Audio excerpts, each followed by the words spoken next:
Managing trustee நான். வணக்கம். இந்த பொங்கல் பண்டிகை முன்னிட்டு நம்ம கோசாலையில் இருக்க 230 ஜல்லிக்கட்டு காளைகள் வச்சுருக்கிறோம்.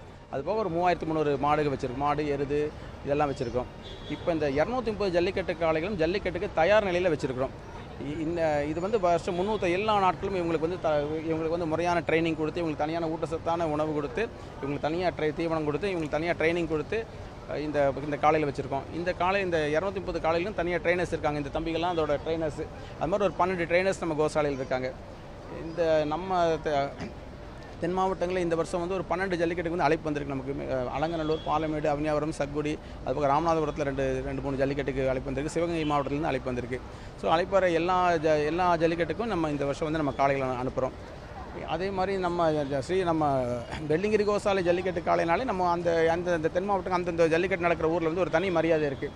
ஏன்னா நம்ம காளையில் இது வரைக்கும் யாரும் பிடிச்சதில்லை. அதுக்கு வந்து தனியாக ஒரு ரெஸ்பெக்டே இருக்குது. ஸ்ரீதேவி நம்ம வெள்ளிங்கிரி கோசாலை காளை வருதுனாலே ஒரு மரியாதை கொடுத்து அதுக்கு வந்து ஒரு தனி ஒரு பார்வையாளர்கிட்ட வந்து இது என்ன பண்ணும், அடுத்து வந்து எப்படி நின்று விளையாடும்.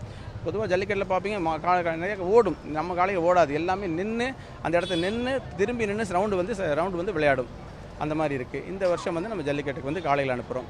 அதே மாதிரி இப்போ நம்ம கோசாலை வந்து இங்கேருந்து ஒரு 40 கிலோமீட்டர் தொலைவில் இருக்குது. அவ்வளோ தூரத்தில் வந்து எல்லா பொதுமக்கள் எல்லாம் இந்த வருஷம் நமக்கு எனக்கு ஒரு என்ன தோணுச்சுன்னா, இந்த பொங்கல் பண்டிகையை பொங்கல் பண்டிகை முன்னிட்டு இந்த காளைகள் எல்லாம் எல்லோரும் வந்து பார்க்கணும் எனக்கு ரொம்ப ஆசையாக இருந்துச்சு. சரி, அவ்வளோ தூரம் ஒரு 40 கிலோமீட்டர் ட்ராவல் பண்ணி அவ்வளோ தூரம் வந்து எல்லோரும் பார்க்குறது வந்து சிரமமாக இருக்கும். அதனால் நம்ம காந்திபுரத்துலேயே நம்ம கடைக்கு முன்னாலேயே இந்த ஒரு ஷெட்டு போட்டு இந்த 4 காளைகள் மட்டும் அதோட பேர் போட்டு இங்கே நாங்கள் வச்சுருக்கோம்.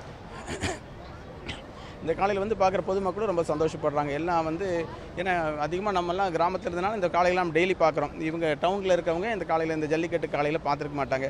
அதனால் எல்லாருக்கும் ரொம்ப எக்ஸைட்டடாக இந்த காலையில் பார்க்குறாங்க. இது மெயினாக வந்து புலிகுளம் ப்ரீடுங்க. புலிகுளம் ப்ரீடு தான் அதிகமாக வந்து ஜல்லிக்கட்டுக்கு கரெக்டான ஒரு ஸ்டாண்டர்டான ப்ரீடு வந்து புலிகுளம். அதுதான் அந்த ஃபைட்டிங் குவாலிட்டி உள்ள ப்ரீடு. அதுதான் தொட்டால் அதுக்கு ரொம்ப ரோசம் வரும், சீரும். அதனால் அந்த ப்ரீடு தான் அதிகமாக ஜல்லிக்கட்டுக்கு நாங்கள் ரெடி பண்ணி வச்சுருக்குறோங்க. கோயம்புத்தூர் நடக்குது இல்லைங்களா? கோயம்புத்தூர் ஜல்லிக்கட்டு நம்ம காலையில் பங்கேற்று நடத்துகிறாங்க. அது ஒரு அமைப்பு வந்து அவங்க நடத்துகிறாங்க, சிறப்பாக நடத்துகிறாங்க. இந்த வருஷம் நம்ம கோயம்புத்தூர் ஜல்லிக்கட்டுக்கு நம்ம காளைகள் போகும். செய்திகளை உடனுக்குடனும் துல்லியமாகவும் தெரிந்து கொள்ள சப்ஸ்கிரைப் பண்ணுங்க.